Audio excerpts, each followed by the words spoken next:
I'll just blast everybody else around. Does everybody have a handout? There's plenty more. I got my glasses. This is Van White. Okay. Alright, so I'm not used to speaking microphone. I talk so loud everybody can always hear me. So what do you do when your partner opens and the opponent makes a takeout double? Every time somebody interferes in your options, you have to wear a different hat from what you would ordinarily. You know, your bids all change after an old call or a double. Number one, all your conventions go away.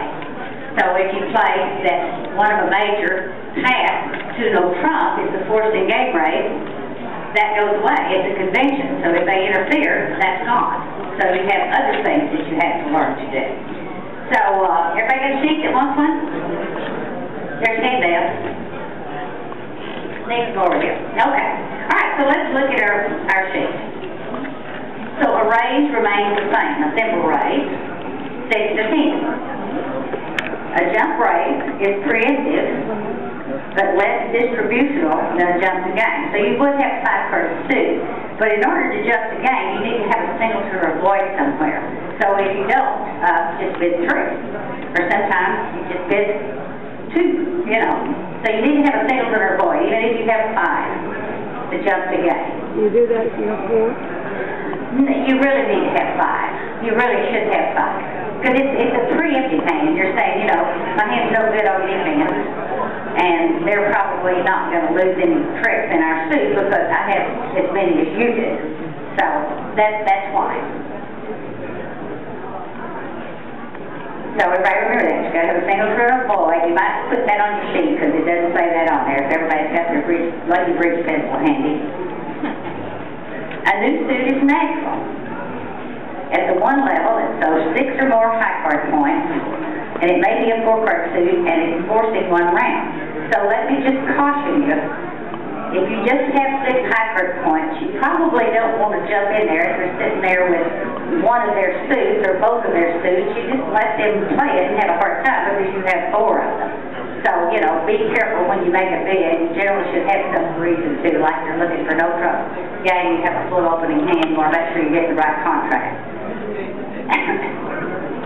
At the 2 level, now if you bid at the 2 level, that's also preemptive. It shows the 6-card suit of your own. So if it goes 1 spade, double, and you bid 2 clubs, 2 diamonds, 2 hearts, it's weakness. I have a good 6-card suit, and I do not want you to rebid your suit. I do not want you to bid no.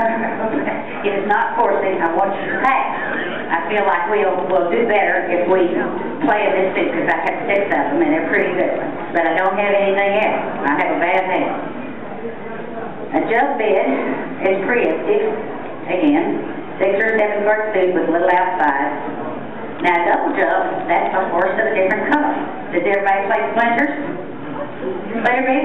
Okay, so a double jump is a splinter bid, which is a very valuable tool, especially when there's a takeout double over here, because now your partner knows how to judge those cards in his hand. So you're much better placed if they have 4 or 5 small cards in the suit you splinter in, then your hand's very valuable. But if they have something like the Queen Jack, then it's not. You know, your splinter's worthless to them, so you can bid accordingly. On this card, on the double jump, the splinter, when you splinter, you always have to have 4 cards support at least. And a full opening hand, because you're forcing up. Okay. Let me find the thing and I'll show you. Okay, let's say that it's gone 1 spade double, okay?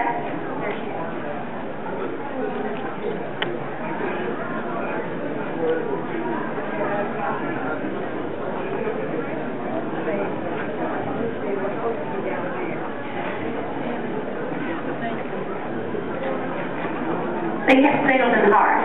Partners open spade. Gone double. Get this. 4 hearts.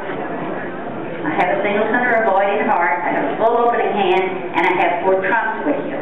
So that's just, the splinter is a very valuable tool. So if you're not using every tool that you can put in your arsenal, that's one you need to add, because it's a good splinters are good beats. Okay, where are we now?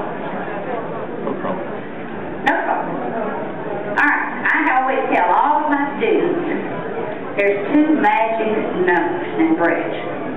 Who knows? Who's been to many of my lectures? Who knows what those two magic numbers are? Come on, I know you know what they are. What are those two magic numbers? 14 and 11. Oh, you don't know. Get out of here. He's a heckler back there. I've got a heckler. So what are those magic numbers? 11 and 14. They make games. It's 25.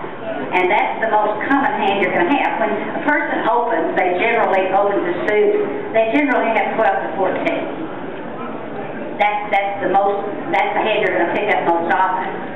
So if you have 11 high card points, you want to be able to invite a partner to game. And if they have 14, they can go. And if they have less, they won't. So this is real simple. One no trump is 6 to 10. Now this is an old lesson sheet, and I didn't look at it until today. So mark off that good. It's 11 period. Because if you got 12, that's an opening hand. Big game. Okay? Would you open 12? Everybody open 12 high cards? Okay. And if you got 12, then big game. You have 11 invite. So to me, an invitational hand is exactly 11. There's no such thing as a bad 12. If I got 12, I got an open hand, and I'm bidding that sucker. Okay? So change all that accordingly, or leave it like that if you don't open 12 high cards in the first chair, or any chair. Repeat that again. At the one no trump, what is it, 6 to 10?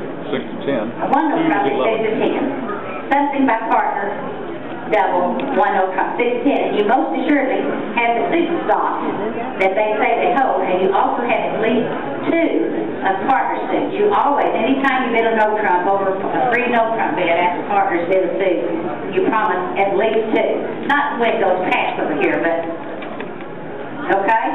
Promise is at least 2. So 2 no trump is precisely 11 high cards. Okay? Don't catch distribution of bid no trump. And you have 2 of your partner suit, and the other suit stopped. 3 no trump is an open hand. 12, 15. Okay?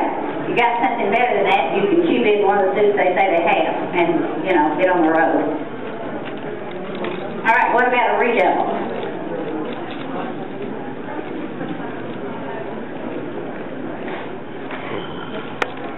A redouble usually implies no fit. But sometimes it is a fit. Sometimes you want to redouble and see what happens. And then if you raise partner suit, does everybody here play Jordan? Do anybody know what Jordan is? Okay, Jordan is where if it goes a suit, takeout double, and you bid 2 no trump, that's a limit raise or better.